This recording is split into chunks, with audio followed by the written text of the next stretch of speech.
a palestra Protegendo Anjos, o escritor e policial federal Luiz Womsir dos Santos Júnior.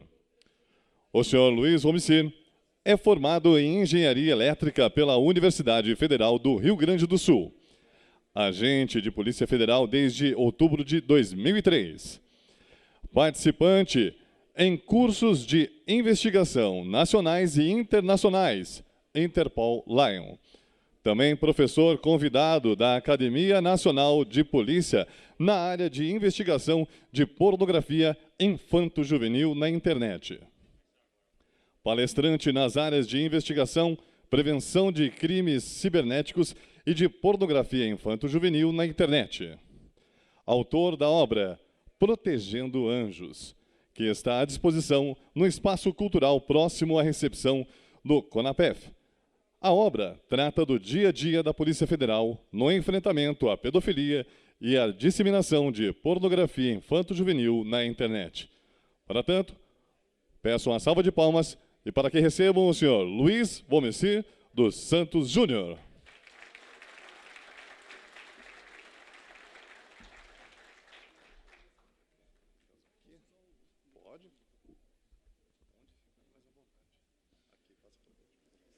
Boa tarde a todos.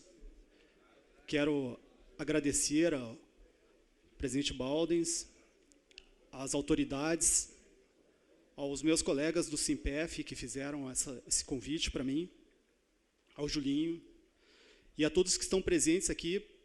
E gostaria de falar um pouquinho sobre essa atuação da Polícia Federal, que nesses tempos de Lava Jato e dessa operação tão importante, estamos aqui em Curitiba, né, o berço da Lava Jato, que com certeza dividiu a história do Brasil, não só da Polícia Federal, como antes e depois da Lava Jato. Mas também quero falar sobre um outro tipo de investigação que é tão importante quanto, porque lida diretamente com pessoas. Nós estamos acostumados na Polícia Federal a defender bens, a defender instituições. E um dos poucos crimes em que a gente tem o contato direto com a vítima, onde a gente consegue sentir o que a vítima sente, talvez seja no crime de pornografia infanto-juvenil na internet.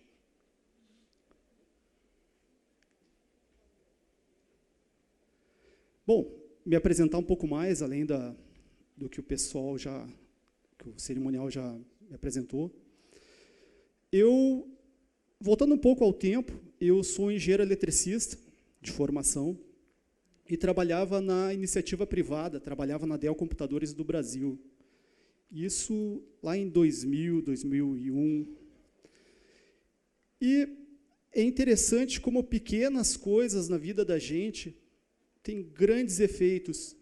Coisas que a gente não percebe, que são insignificantes num determinado momento, vão mudar toda a vida, para o bem, para o mal, e vão ser capazes de definir coisas. Inclusive, o Eliel, quando fazia a palestra dele, ele falava como, quando fizeram análises, talvez eles não tenham percebido o que eles estavam fazendo, né? Mas isso teve grande consequência para todos depois que vieram deles. E assim é como a gente está fazendo aqui, né? Atos que talvez nós não percebamos. Talvez daqui os colegas que estão próximos de se aposentar, talvez não percebam. Mas é um legado que a gente deixa para os próximos, aqueles que virão. E eu estava lá, então, em Porto Alegre, como engenheiro, e passando por uma esquina que é conhecida como Esquina Democrática, o pessoal aqui do Rio Grande do Sul conhece a Esquina Democrática, o pessoal do SIMPEF, tinha um cidadão que distribuía pequenos panfletos amarelos. Eu olhei aquilo, um cidadão totalmente super bem vestido, e eu olhei, pô, esse cara está distribuindo esses panfletos amarelos, o que será que é isso? Vou pegar. Naquele dia, eu peguei um panfletinho amarelo que dizia, venha ser um agente federal. Eu pensei assim, olha, eu, como engenheiro da Dell, estava feliz, era uma boa empresa, uma empresa que me ensinou muito. Eu tinha a capacidade principal de enriquecer o Michael Dell, em tornar a empresa maior e me esforçar. Mas, como policial federal, eu achava, e ainda acho, que eu podia fazer alguma diferença na vida das pessoas. Era um trabalho que não era ele tinha uma nobreza intrínseca, que é o cargo que nós ocupamos. Nós podemos mudar a vida de pessoas. Nós temos o poder de mudar a vida de pessoas. Sobre a DEL, que interessante, né? Estamos aqui falando sobre a questão da investigação, da evolução, né, da modernização da investigação policial. Lá na DEL, eu enxergava o meu gerente como um exemplo, alguém com experiência, um cara que tinha vindo de outras empresas, tinha trabalhado, por exemplo, na IBM nos Estados Unidos, uma bagagem. Aquele cara era o meu modelo. Isso é ser um líder. O que a gente precisa é modelos. Precisamos de pessoas que sejam inspirações para nós, para que a gente não fique... E nós temos uma instituição doente, onde os índices de suicídio são enormes. Nos faltam exatamente isso. É tu olhar para o teu colega e dizer, eu quero ser esse cara. Isso tem tudo a ver com o que o Eliel falou no início da apresentação dele, sobre a questão da meritocracia, sobre a questão de como se estrutura essa polícia e como a gente se mantém motivado no nosso trabalho. A minha motivação principal, e é sobre isso que eu quero falar, são as crianças. Quando tu tem a chance de mudar, de perceber o ambiente em que essas crianças estão, e tu consegue salvar a primeira criança, aquele efeito que eu falei para vocês lá atrás e que tu não consegue medir, é demonstrado. Quando tu muda a vida de uma pessoa, tu não tem noção de quanto tu mudou a sociedade. Quanto essa pessoa pode influenciar a sociedade, o que tu fez. E eu tive a chance, nesse tempo todo em que eu trabalho nessa área, de salvar muitas crianças. E é sobre isso que eu quero falar com vocês. O Brasil, ele tem um estatuto específico para crianças e adolescentes. É uma legislação muito moderna e que serviu de exemplo para outras tantas nações se inspirarem. E ela diz no seu artigo principal, na Constituição diz isso, que é dever fundamental e prioritário do Estado assegurar os direitos da criança. É fundamental. Ele é principal. Entre todos os direitos que existem, só existe um que tem prioridade sobre os outros. É o direito da criança. E, em consonância com isso, surge o ECA, que é um estatuto específico para crianças e adolescentes. Vou falar um pouquinho do ECA, mas antes disso, uma das coisas que me surpreenderam quando eu comecei a trabalhar com o termo pedofilia, né? Pergunto para vocês, quem acha aqui que pedofilia é um crime hediondo? Alguém acha que não é? Alguém tem alguma opinião diferente? O primeiro conceito que me surpreendeu e que me fez pensar um pouco mais sobre o assunto é que, na verdade, pessoal, o termo pedofilia é mal utilizado. Pedofilia é uma parafilia. Os atos decorrentes dessa parafilia que são crimes. Vou dar um exemplo para vocês tentarem entender melhor essa questão da pedofilia. Quando eu falo, por exemplo, da psicopatia, as pessoas não confundem o crime com a síndrome, vamos dizer assim, com a parafilia. Ninguém fala o crime de psicopatia. As pessoas falam do assassinato, se o psicopata picou a pessoa aos pedaços, eles não ficam falando o crime de psicopatia. A pedofilia é a mesma coisa. A pedofilia é uma definição, como a psicopatia, como a esquizofrenia. Ela é uma parafilia. E as práticas decorrentes dessa parafilia é que vão ser crime, dentro do nossas leis, que é o ECA e o próprio Código Penal. Para vocês entenderem um pouco mais, a pedofilia ela tem critérios de diagnóstico definidos. Ela tem uma CID de doenças que define a pedofilia. E ela diz o seguinte, a grosso modo, ela diz que é o adulto que sente atração sexual por criança em fase impúbere. Ou seja, é a pessoa que tem atração sexual por criança. Isso em si não é um crime. Vou dar um exemplo para vocês. Um pedófilo que tem algum, sei lá, ele é tetraplégico. Ele não vai conseguir tocar numa criança, ele não vai conseguir assediar essa criança, provavelmente ele não vai conseguir cometer nenhum crime, mas isso não torna ele menos pedófilo. Por que é interessante a gente pensar nisso? Porque se a gente quer combater o abuso sexual infantil, nós temos que ter ideia de que esse fenômeno ele ultrapassa o da pedofilia. Existem abusadores sexuais que não são pedófilos segundo esse critério. São o que a gente chama de abusadores sexuais eventuais. Eles vão abusar de mulheres, de homens, de animais, mas não tem, vamos dizer assim, ele não está dentro dos critérios que definem o pedófilo. Alguns dados estatísticos sobre abuso sexual infantil. Quando eu comecei a trabalhar com isso, pessoal, eu achava que era um outro mundo, à parte. Achava que isso estava muito distante. Achava que isso, sei lá, estava concentrado em pessoas que eram totalmente diferentes do que nós somos. Só que as estatísticas mostram que isso não é a realidade. O abuso sexual infantil está muito mais próximo do que nós gostaríamos que estivesse. Só para vocês terem uma ideia sobre uma estatística realizada nos Estados Unidos, perguntando para universitários se durante a sua infância e adolescência eles tinham tido algum tipo de contato indevido, porque hoje, na nossa legislação, o simples contato de forma libidinosa já é considerado estupro na nossa legislação, uma evolução da nossa legislação. Mas a pergunta que eles fizeram é se essas pessoas tinham tido algum tipo de contato. A estatística americana comprova que 32% das meninas tiveram algum tipo de contato sexual indevido na infância e adolescência. E 14% dos meninos também.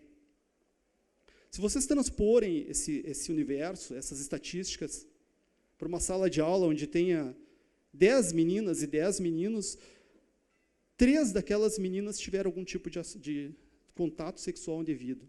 E entre os meninos, 14%.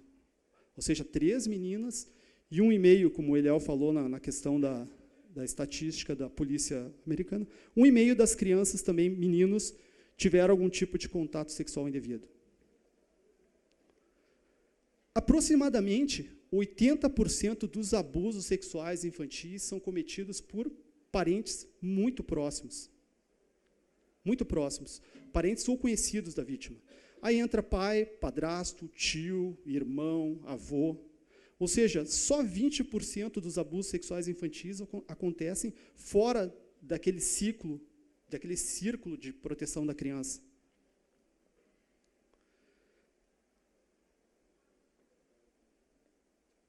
Isso é uma estatística interessante que, no âmbito da polícia, tu não consegue comprovar.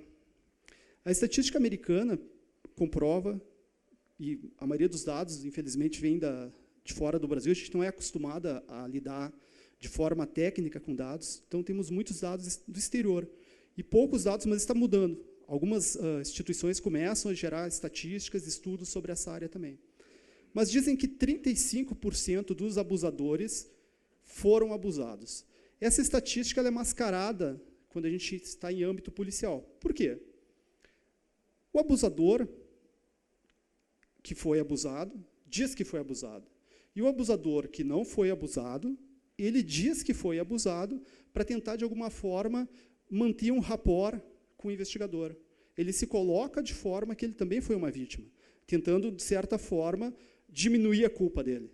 Então, essa estatística ela não é uma estatística factível dentro do âmbito policial.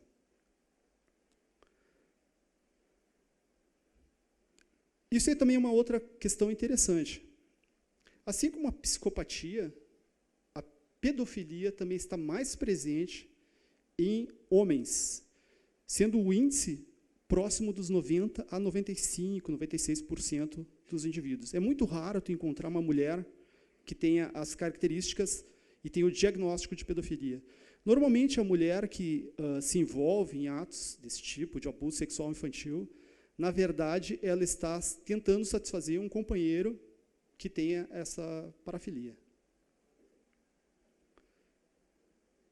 Outra questão interessante que eu enfrentei lá no início, quando eu comecei a trabalhar com essa área, foi que, de certa forma, as pessoas diminuem a questão da pornografia infanto-juvenil na internet. Parece que é um novo ambiente. Parece que as pessoas que praticam esses atos estão confinados na internet. E isso não é verdade. Não é verdade.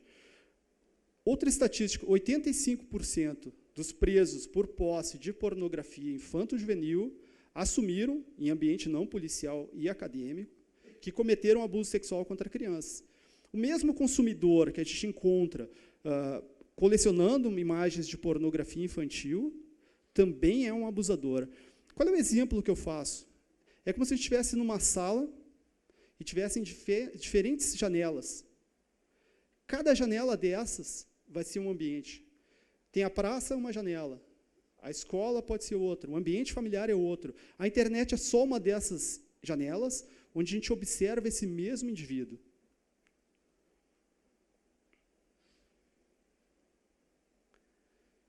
Um outro dado agora brasileiro, da ABRAPIA, né, que é a Associação Brasileira Multiprofissional de Proteção à Infância e Adolescência, ela disse que 168 crianças sofrem abuso sexual no Brasil todo dia. Todo dia, 168 crianças estão sendo vítimas. E esse número, provavelmente, é subestimado, porque é um crime que ocorre entre quatro paredes, sem testemunha, muitas vezes com envolvimento afetivo muito forte. Então, esses dados provavelmente são muito maiores. Se vocês pegarem esse dado e dividir por horas, isso significa que 7 crianças são abusadas por hora no Brasil. Provavelmente esse número é muito maior.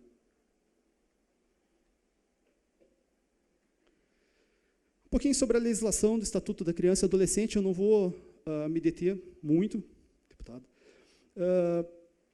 porque não é o nosso objetivo aqui falar sobre leis, né? É mais explicar sobre o problema. Mas esses são conjuntos de leis que nos permitem agir na questão de pornografia infanto-juvenil, né, e abuso sexual infantil. Nós temos, então, no ECA o artigo 240, que é produzir, 241, que é vender, 241A, que é oferecer ou trocar sem pecúnia.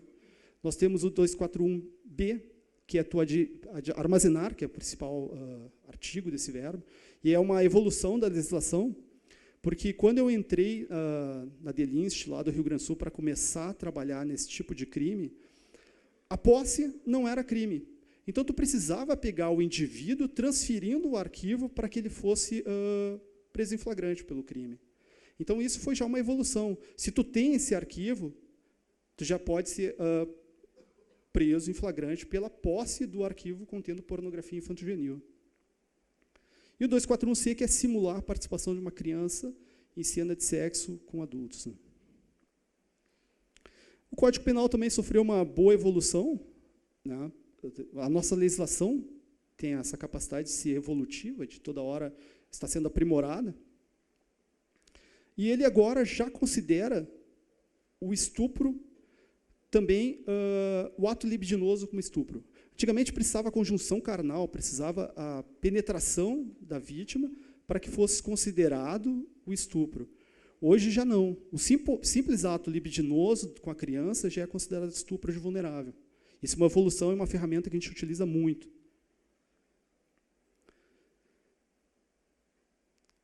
Sobre a competência da Polícia Federal, né? Como que a gente age, a Polícia Federal, como a gente atua nesse tipo de crime? Nós atuamos quando está na internet e quando existe internacionalidade. Esses dois fatores são fundamentais para que a Polícia Federal tenha a atuação caracterizada. Nós precisamos da internet e da internacionalidade. Parece tão restritivo, né? Mas em todas as operações que a gente atua, nós encontramos abusadores, nós resgatamos crianças, nós conseguimos fazer operações grandes com muitas crianças sendo resgatadas. Por quê? É como eu falei no início da palestra, o abusador é o mesmo que vai trocar pornografia infantil, é o mesmo que vai entrar num site de fórum, de deep web, para conseguir novos contatos, novas vítimas. É simplesmente uma nova face. E nós temos a sorte, a Polícia Federal, de trabalhar com pistas digitais, que nos facilitam muito a vida. Se nós encontramos esse rastro digital, aquele crime que eu falei para vocês, que é cometido entre 4 paredes, ele começa a ter, além da testemunha, que é a própria vítima, normalmente, ele já começa a ter um rastro, ele já começa a ter alguma coisa que a gente possa trabalhar, além da questão simplesmente do depoimento. E isso também tem a ver com o que a gente está discutindo hoje. A internet, pessoal. A internet é um vasto mundo de diferentes dispositivos conectados em rede, facilitando a vida de todos nós. Quando eu era mais jovem, lá no Rio Grande do Sul, por exemplo, se a gente queria comprar um carro, o que a gente fazia? A gente ia até as revendas, existe uma rua lá que tem diversas revendas, procurava um modelo, ia selecionando até encontrar o veículo que a gente tinha interesse. Hoje, pessoal, ninguém faz mais isso. Por quê? Porque nós temos essa ferramenta que é a internet. Ela nos permite selecionar o que a gente quer. Se eu quero um carro, modelo, ano, cor, eu seleciono na internet e consigo exatamente o que eu quero. Algumas pessoas me perguntam, quando eu faço palestras sobre a questão de pornografia infantil e abuso sexual infantil, se a internet amplificou o número de pedófilos, se esse fenômeno da pornografia infantil cria novos pedófilos, ou novos interessados em pornografia infanto-juvenil. Eu diria que não. Eu diria que não. O que a internet tem é a capacidade de ser usada para o mal também. Assim como eu seleciono o veículo que eu quero, buscando através da internet, hoje em dia, abusadores sexuais, pedófilos, encontram esse material através da internet.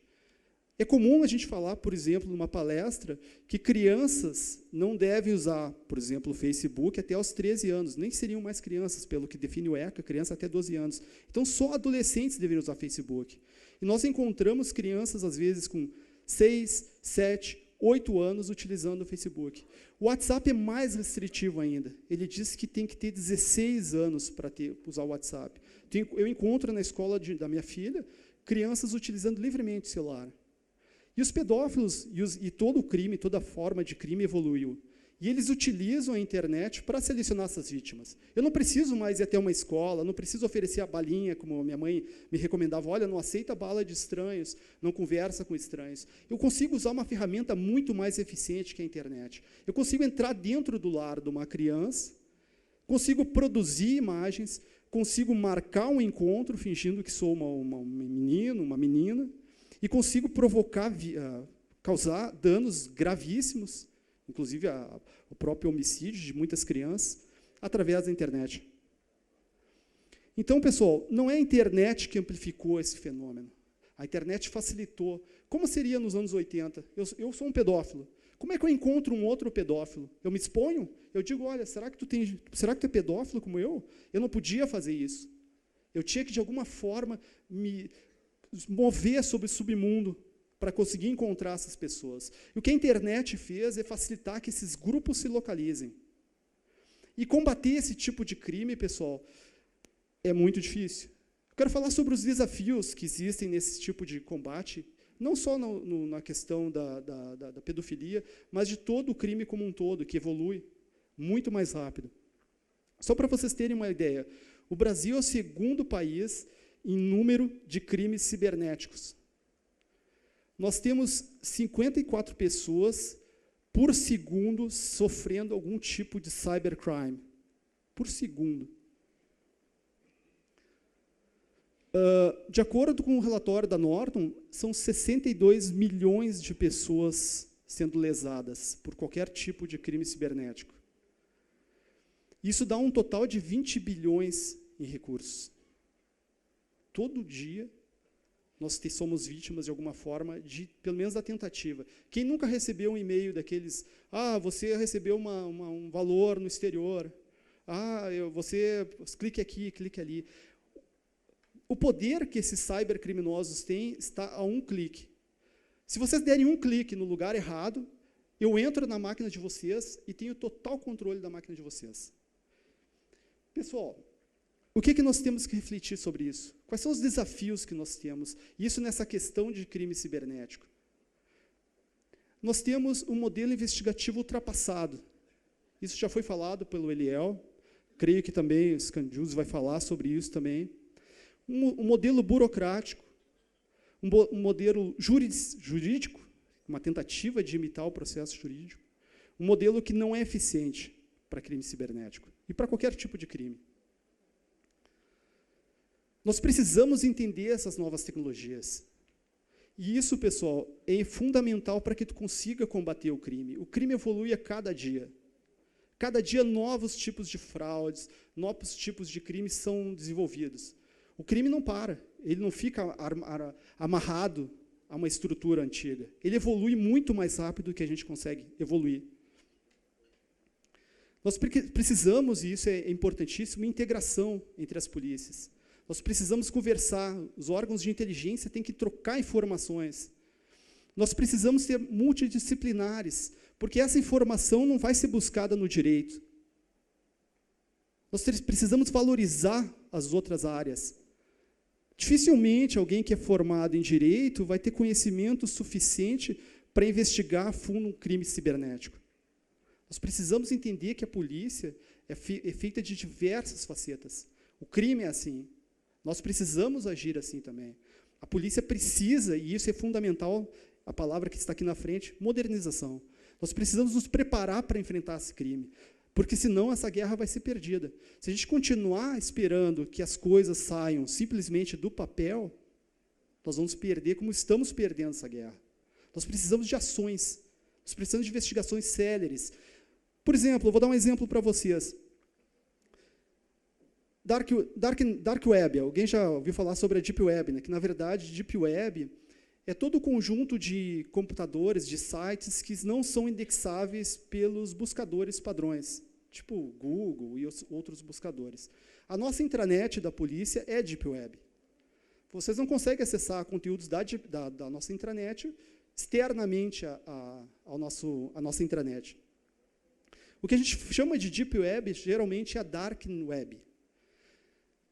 E esses ambientes são tão restritivos que, se o criminoso se desconectar antes que a gente tenha interação com esse criminoso, esse será o crime perfeito.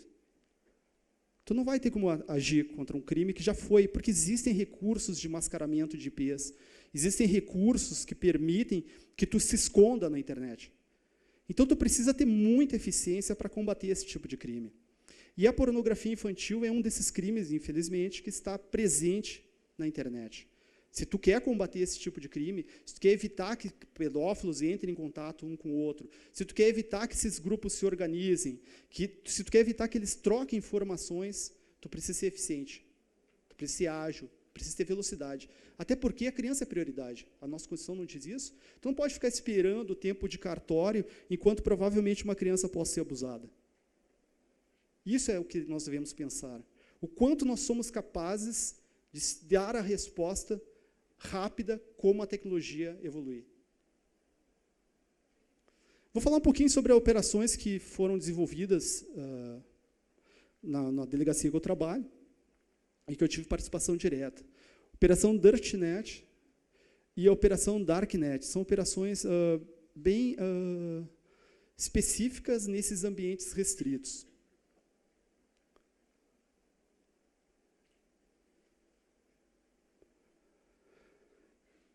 Histórico. Começa numa pequena operação, que se chamava Operação Caverna do Dragão, onde a gente conseguiu a informação que um usuário do Rio Grande do Sul utilizava uma rede criptografada para troca e encontro, vamos dizer assim, virtuais, com outros usuários de pornografia infantil.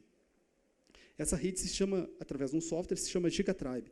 Esse software, pessoal, só para vocês terem uma ideia do desafio que é pegar e encontrar essas pessoas. Esse software, tu só entra nessa rede através de convite.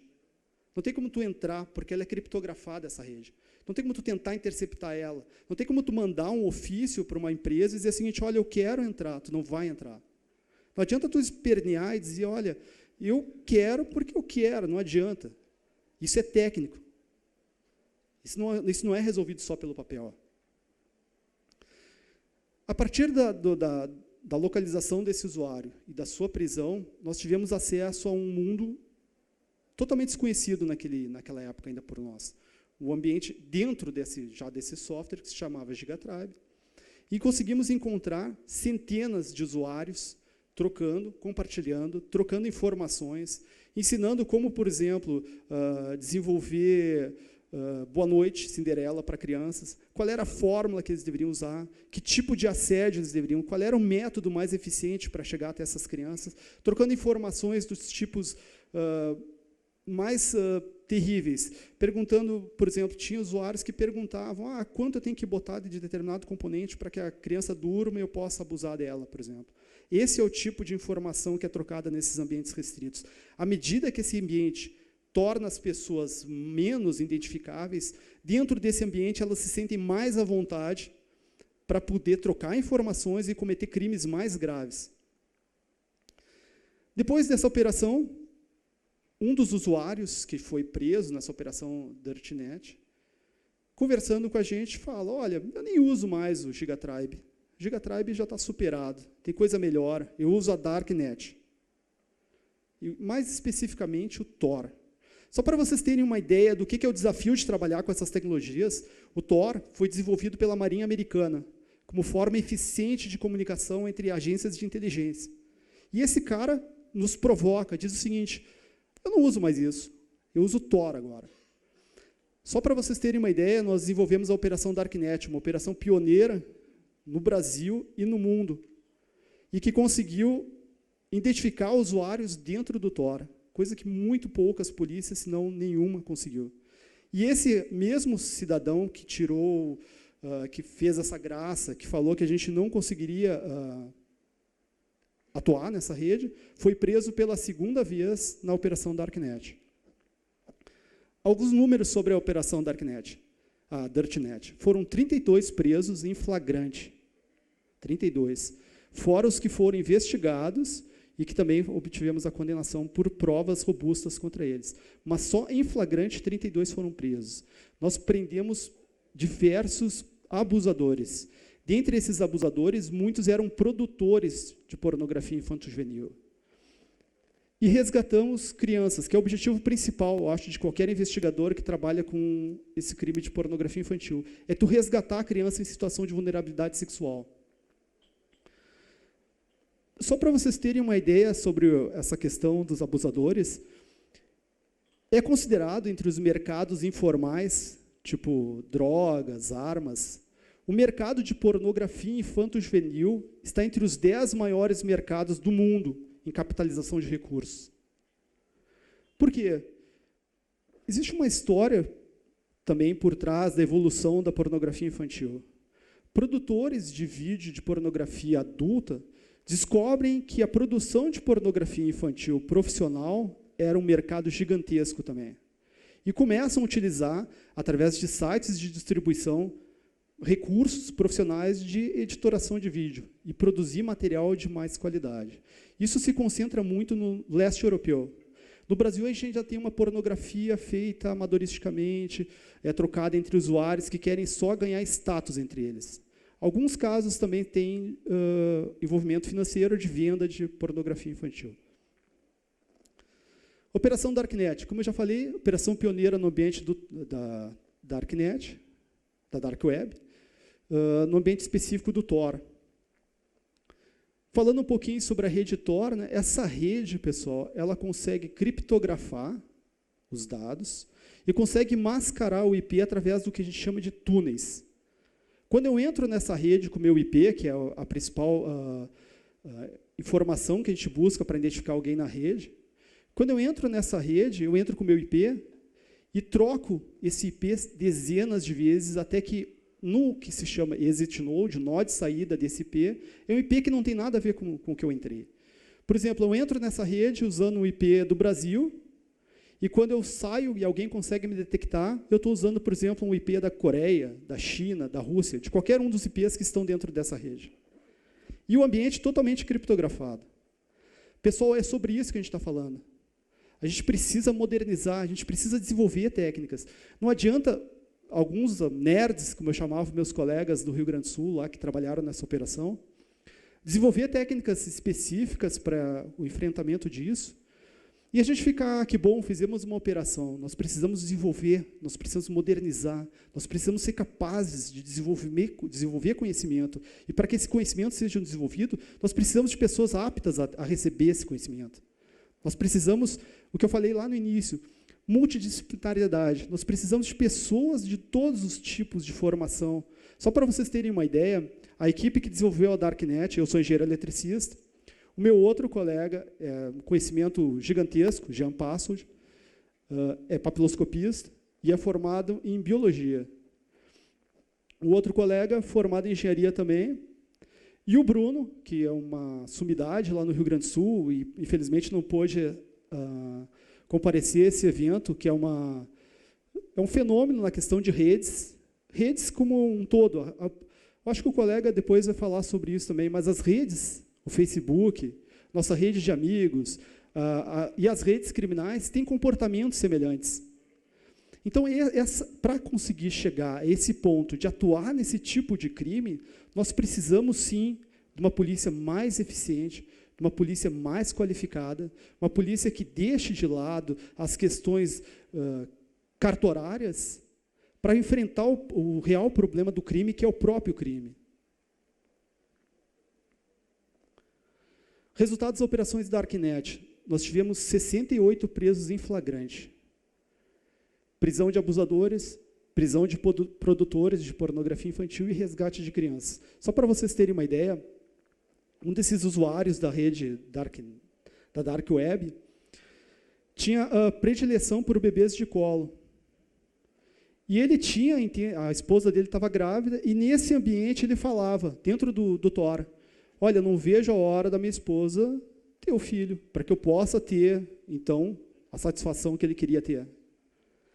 Esse cidadão, se a gente não tivesse os nerds lá, que eu chamo de nerds malditos, lá do Rio Grande do Sul, quebrando a cabeça e tentando fazer um trabalho pontual, provavelmente ele ia estar hoje abusando desse bebê durante muito tempo, porque ele estava num ambiente que é restrito.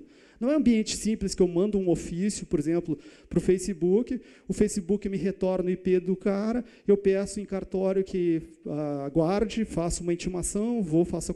Não, isso é um ambiente muito mais dinâmico. Tu não consegue trabalhar esse tipo de crime e outros tantos crimes se tu estiver engessado pela burocracia. Tu precisa ter proatividade. O crime, ele não para. Se a polícia não for proativa, a gente vai só enxugar gelo. A gente vai ficar limitado ao beabá. E nós precisamos modernizar. Nós precisamos ser eficientes. Outra questão que eu sempre me propus é a questão da orientação. Por quê? Se me convidam para ir fazer uma palestra numa escola, eu vou. Se for num clube, eu vou. Se for em qualquer lugar que me convide para falar sobre pornografia infantil e abuso sexual infantil, eu vou.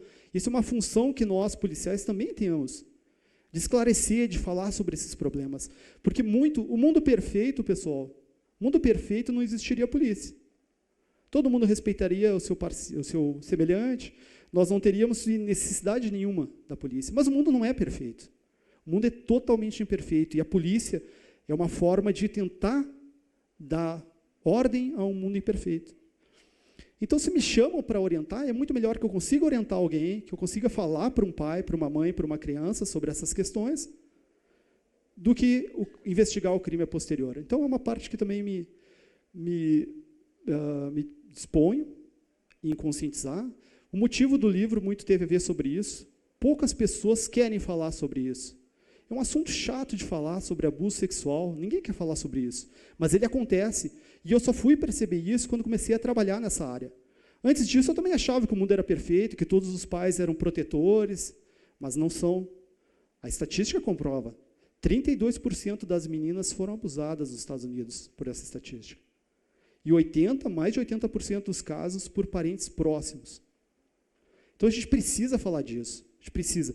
O objetivo do livro foi esse também, propor essa discussão, falar sobre isso. Detecção de vítimas, nós temos que, e aí eu faço uma ressalva, eu também estou participando num projeto aqui da Universidade do Paraná, se chama Proteca, é um projeto que busca soluções para impedir o aliciamento de crianças na internet, soluções para combater esse tipo de problema de forma através da detecção de vítimas, através da orientação, através da aproximação dos diversos órgãos que estão envolvidos na proteção da criança. Isso é importantíssimo. A sociedade e nós, policiais, temos o dever de zelar por essas crianças. Operações proativas, foi o que eu falei. Eu não posso ficar esperando resultados, eu não posso ficar esperando um ofício do Facebook ou que alguém denuncie. Eu preciso ter operações que vão atrás. Nós precisamos deixar de ser a polícia que fica investigando o papel para sermos caçadores. Nós precisamos ir atrás deles. Se eles estão se escondendo em ambientes restritos, nós precisamos ter o equipamento, nós precisamos ter a técnica, nós precisamos ter as ferramentas suficientes para que a gente consiga combater esse tipo de crime. E como é que funciona o enfrentamento, né, a essas questões? Eu sempre falo sobre a questão do enfrentamento. Nós temos círculos de proteção à criança. Normalmente, esse círculo de proteção começa na família. A família. A mãe, o pai, ela tem esse contato direto para perceber se alguma coisa com a sua criança vai bem ou não vai mal. O segundo ponto que isso ocorre é na escola. Às vezes, infelizmente, o abusador ele está dentro do seu lar, dentro do lar da vítima. Então, nós precisamos que alguma coisa externa seja capaz de identificar o comportamento estranho da criança. Normalmente, esse ambiente é a escola. Professores percebem isso. Rede de saúde. A rede de saúde tem que estar próxima. Talvez até criar um protocolo, por exemplo, que o pediatra, quando faz o exame de um bebê, de uma criança de pouca idade, ele execute esse protocolo buscando identificar possíveis situações de abuso, que deverão ser investigados com muito critério, porque nós não podemos ser levianos. Tu acusar alguém de pedofilia, de abuso sexual, é uma coisa muito grave. Isso não é aceito nem dentro do presídio. Se tu não colocar esse indivíduo separado dos outros, provavelmente ele vai ser executado, porque nem entre os presos se aceita esse tipo de comportamento. Órgãos de proteção à criança. Esses são pelo próprio fim, né? E o último estágio é a polícia e o Ministério Público e outras instituições. Por quê? Ali o problema já aconteceu. Quando chega na polícia, se a gente não for proativo de tentar buscar esses caras antes que eles cometam o crime, já é um crime já concretizado. A criança já vai ter sido abusada, que é o pior que poderia acontecer. Agora, eu sempre proponho algumas mudanças legislativas para ser pensados, já que agora a gente está nessa questão. O Sanderson, meu parceiro, inclusive abrilhantou o meu livro com a belíssima. Eu até brinco com o Sanderson que, de certa forma, ele me deixou mal, né? Fez tão bem o início do meu livro ali que ficou difícil concorrer.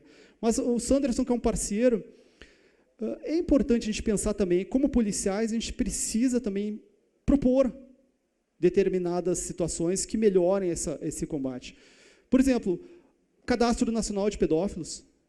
Se eu quiser contratar, por exemplo, uma babá, se eu quiser contratar um professor particular, eu posso exigir, por exemplo, um atestado de antecedentes de um cadastro de pedófilos?